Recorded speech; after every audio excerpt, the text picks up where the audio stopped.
Bueno, en Persia, el día 23 de mayo de 1844, un bello joven de 25 años que adopta el título de Bab, que significa la puerta,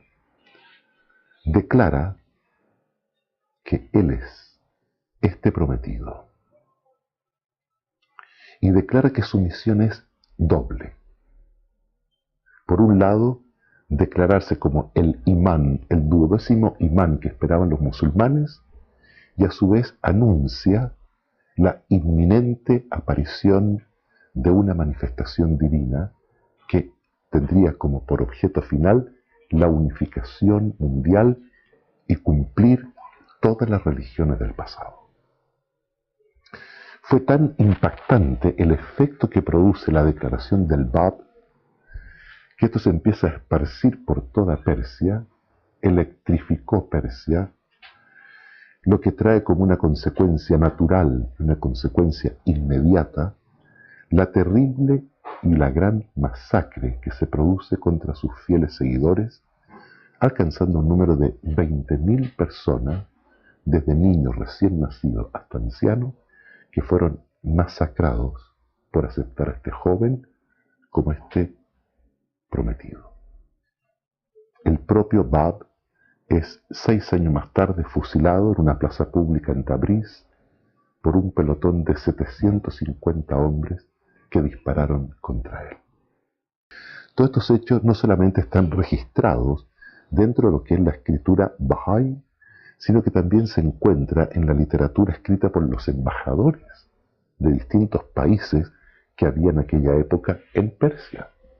tanto de Austria como de Francia, de Alemania, de muchas partes, gente que fue testigo directo de todos estos hechos, estas masacres, este fusilamiento, se encuentra registrado en los reports que ellos hacían a sus respectivos gobiernos y explicaban lo que se estaba produciendo en esos momentos en los pueblos de Irán, Persia de aquella época. 20.000 mártires y una oleada impresionante de persecuciones que se comienzan a producir contra los babís, los seguidores del Bab. El Bab, antes de morir, dice que si se recopilaran sus manuscritos, se recopilarían más de 500.000 versículos revelados con su propia mano. Él muere a la temprana edad de 31 años y la inmensa cantidad de sus escritos están dedicados a anunciar la llegada de aquel a quien Dios hará manifiesto. Así se dirige a él. Pocos años después surge la figura majestuosa, de verdad, de Baha'u'lláh, quien declara que Él es este prometido,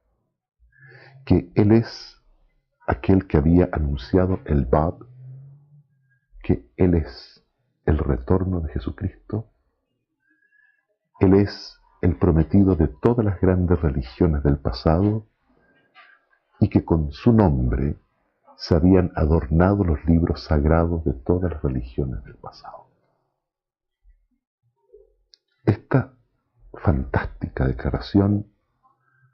también trajo la inmediata respuesta del Shah de Persia de aquella época y del clero,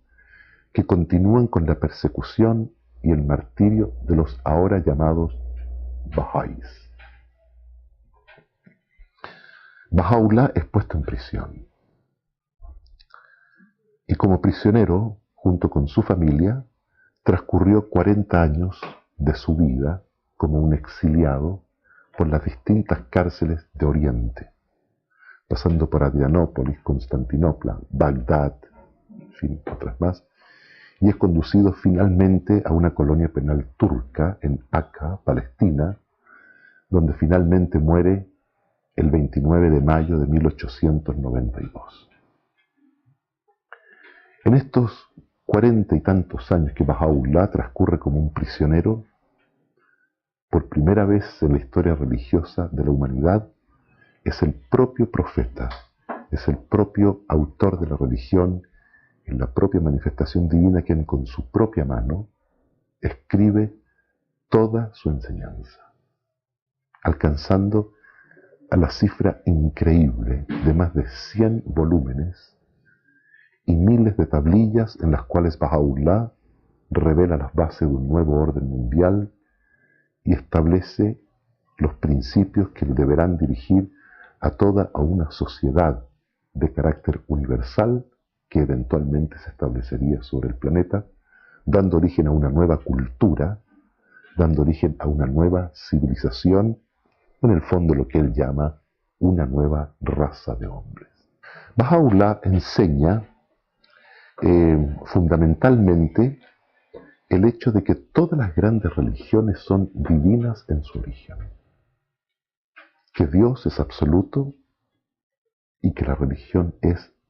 relativa. El ser humano de hoy busca en la armonía que debe existir entre su mente y su corazón.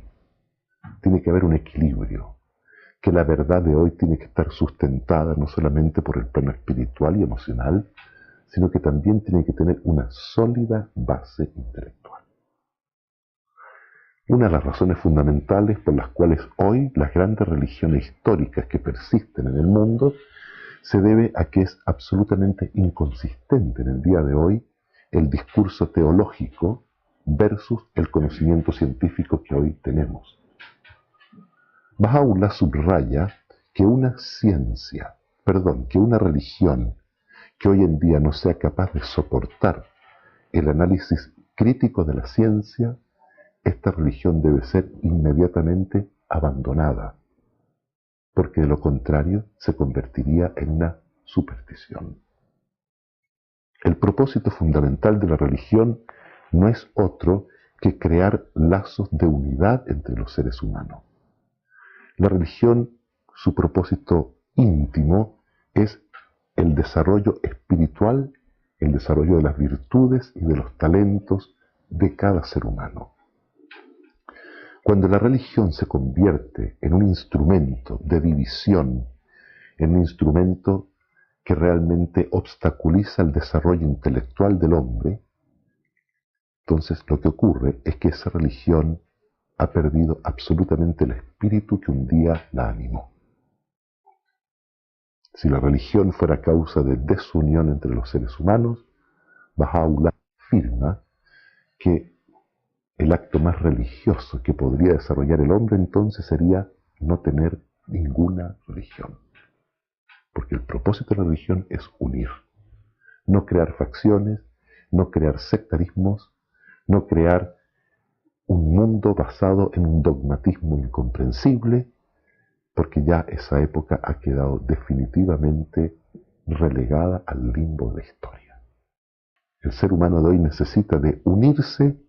en sus principios, tanto morales como espirituales,